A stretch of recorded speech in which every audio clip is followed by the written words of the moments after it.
my favorite part of the show where I answer your questions. And today I'm taking one from a very special friend. She's the reason that I'm standing here today. Via satellite from Chicago, please welcome Oprah Winfrey.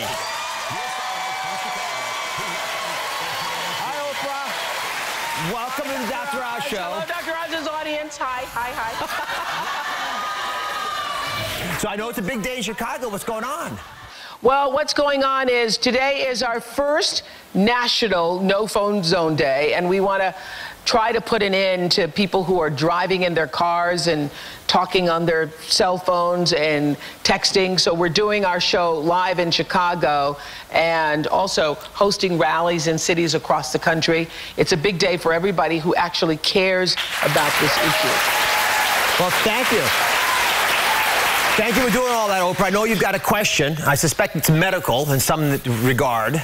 Well, it's sort of medical, because I just wanted to know what happens to our brains when you're doing that thing like texting, or when you're on the phone and you use the phone at the same time that you're also trying to drive and maneuver through traffic. What happens to your brain? Well, I think a lot of folks mistakenly think the whole risk with texting and talking on the cell phone and driving is about being able to respond while you're doing two things at once. And the fact of the matter is, if you take your eye off the road, even for a few seconds, you can travel the length of a football field. Exactly. And so that's a risk, and I'll get you that. But I'm actually really interested in talking to folks about the deeper reason I'm concerned about this. When you, and the studies have shown this, when you text or talk on a phone and you try to drive, you slow your reaction time about 35%. Now, why is that? And part of it, by the way, it's just like having 4 drinks if you're a guy and 3 drinks if you're a female. So it's a much bigger thing than just taking your eye off the road. And in order to explain that, I got a little animation, Oprah. I know you love these animations. So I'm going to take you into the human brain. And if we look into the brain, and by the way, the eyes in this are facing towards me, and we're going to spin this brain around so it's oriented the same way I am. And that little blue area that lights up, that's actually the prefrontal cortex. Now, the prefrontal cortex is where all the focus goes. So when I'm trying to focus on your eyes, I can do that. But if I'm trying to do that and something else, I get distracted. So as you look, for example, at a typical morning, you sit at breakfast, you try to read the paper and have cereal. It turns out you can't do both at the same speed. You've got to slow it down a little bit to do both together. And the same goes for when you drive. When you try to multitask and drive and text or talk on the phone, this part of your brain, the prefrontal cortex, gets overwhelmed. It can't keep up. But there's a second problem. And if I can roll this animation forward, you'll see there's another part of the brain called the parietal brain. That's where we have spatial orientation. By the way, guys and girls are a little different here in their ability to differentiate something coming at you or going away from you. And when you're in the car, you want your spatial orientation as crisp as possible so you can tell what's happening out there.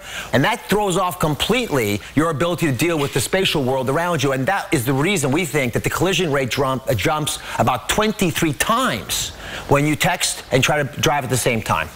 Well, I feel even stronger about it than I did before. I didn't know all that. Yeah, it's a beautiful example of putting the human mind and the brain, which was not designed to do driving and anything else, or probably even driving itself, and overwhelming it. So I'm so proud of you for taking a lead on this. Well, thank you, Dr. Oz. Thank you very much. We're asking everybody to sign our pledge to stop talking and texting on their phones while they're driving. And I have another question for you. Will you sign the pledge? I'll be very honored to sign the pledge. I'm actually crossing over here. I'm walking back here. So I've got the no phone zone pledge here. And by the way, you all have audience pledges. You take it out there looking at it. So Oprah, I'm signing my pledge. You're going to sign this in your truth tube? You're going to sign this in the truth tube? I am in the truth tube. And by the way, it's a good place to be honest with yourself. And here's the big fact I want to emphasize, everybody, on a serious note. 90% of us, and Oprah, you've talked about this, admit that we know it's dangerous for us to text and talk on the phone while we drive, and yet most of us still do that. And so I want to be in the truth tube to make sure we're taking this thing seriously. Y'all going to join me in the audience? All right. We're all doing this. Yeah, everybody does it. Everybody knows it's bad, but they think they can do it. It's just the other guy that can't do it. That's right. Well, Oprah, I want to thank you so much for making all this possible and for pushing so hard in this no phone zone. I love you. I love you too, Dr. Oz. Thanks for letting me be on your show for the first time. Thank you.